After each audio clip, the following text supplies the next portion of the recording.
বিশ্বকাপে খেলার যোগ্যতা অর্জন করেছে ইরান। মাঠে নামার প্রস্তুতিও প্রায় শেষ, কিন্তু সমস্যা একটাই, যে দেশে বিশ্বকাপ হবে সেই দেশেই এখনো ঢুকতে পারছে না ইরান দল।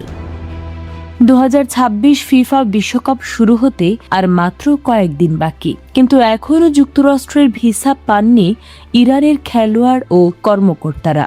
ফলে প্রশ্ন উঠছে, বিশ্বকাপে কি আদৌ খেলতে পারবে ইরান, নাকি ফুটবলের সবচেয়ে বড় আসরেও ছায়া ফেলছে আন্তর্জাতিক রাজনীতি?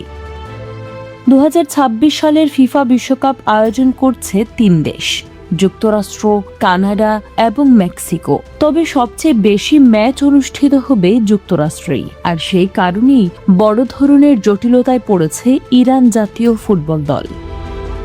ইরান আগেই বিশ্বকাপের টিকিট নিশ্চিত করেছে।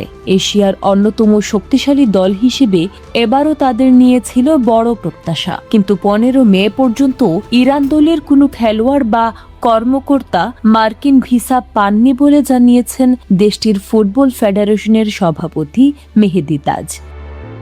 তিনি বলেন, এখন পর্যন্ত দলের একজন সদস্যের জন্য ভিসা পাওয়া যায়নি। এই মন্তব্যের পরই আন্তর্জাতিক গণমাধ্যমে শুরু হয় আলোচনা, কারণ বিশ্বকাপের মতো টুর্নামেন্টে সাধারণত অংশগ্রহণকারী দেশগুলোর জন্য আগে থেকেই বিশেষ ভিসা প্রক্রিয়া চালু করা হয়, কিন্তু ইরানের ক্ষেত্রে পরিস্থিতি সম্পূর্ণ ভিন্ন।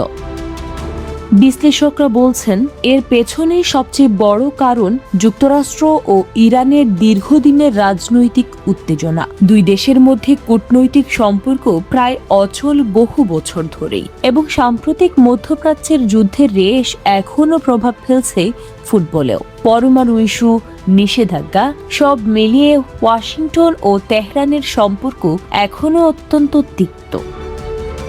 বিশেষ করে প্রেসিডেন্ট ডোনাল্ড ট্রাম্প প্রশাসনের সময় থেকে ইরানি নাগরিকদের ওপর কঠোর ভিসা নীতির প্রভাব এখনও পুরোপুরি কাটেনি। যদিও বিশ্বকাপ একটি আন্তর্জাতিক ক্রীড়া আসর, তবুও নিরাপত্তা যাচাই, ভ্রমণ নিষেধাজ্ঞা এবং রাজনৈতিক বিবেচনার কারণে ইরান দলকে পড়তে হচ্ছে জটিল প্রক্রিয়ায়। আরেকটি বড় সমস্যা হলো ফিঙ্গারপ্রিন্ট ও বায়োমেট্রিক যাচাই। ইরানি খেলোয়াড়দের যুক্তরাষ্ট্রের ভিসা পেতে আঙ্কারা বা আন্টালিয়ায় গিয়ে ফিঙ্গারপ্রিন্ট দেওয়ার কথা রয়েছে, কিন্তু এখনও নিশ্চিত নয় তারা আদৌ সেই প্রক্রিয়ায় অংশ নিতে পারবেন কিনা, কারণ ভিসা সাক্ষাৎকারের তারিখ, অনুমোদন এবং নিরাপত্তা ক্লিয়ারেন্স সবকিছুই এখন অনিশ্চয়তার মধ্যে। ইরানের পক্ষ থেকে বিষয়টি নিয়ে ফিফার কাছে উদ্বেগ জানানো হয়েছে। তারা চায় ফিফা সরাসরি গ্যারান্টি দিক, যাতে খেলোয়াড় ও কর্মকর্তারা নির্বিঘ্নে যুক্তরাষ্ট্রে প্রবেশ করতে পারেন, কারণ বিশ্বকাপের মতো টুর্নামেন্টে অংশ নেওয়া শুধু খেলাধুলার বিষয় নয়, এটি একটি দেশের মর্যাদা ও কোটি সমর্থকের আবেগের সঙ্গেও জড়িত। এদিকে সামাজিক যোগাযোগ মাধ্যমেও শুরু হয়েছে তীব্র আলোচনা। অনেকে প্রশ্ন তুলছেন, যদি একটি দল বিশ্বকাপে কোয়ালিফাই করেও আয়োজক দেশে প্রবেশ করতে না পারে, তাহলে সেটি কতটা ন্যায়সঙ্গত? আবার কেউ বলছেন, ফুটবলকে রাজনীতির বাইরে রাখা উচিত। তবে নিরাপত্তা বিশ্লেষকদের মতে যুক্তরাষ্ট্র ইরানকে নিয়ে অতিরিক্ত সতর্ক অবস্থানে রয়েছে, বিশেষ করে মধ্যপ্রাচ্যের চলমান উত্তেজনা এবং সাইবার নিরাপত্তা ইস্যুর কারণে ইরানি নাগরিকদের ভিসা যাচাই আরও কঠোর হতে পারে। কিন্তু এতে সবচেয়ে বড় ক্ষতির মুখে পড়তে পারে খেলোয়াড়রাই, কারণ বিশ্বকাপের আগে প্রস্তুতি ম্যাচ, অনুশীলন ক্যাম্প, আবহাওয়ার সঙ্গে মানিয়ে নেওয়া সবকিছুই নির্ভর করছে সময়মতো যুক্তরাষ্ট্রে পৌঁছানোর ওপর।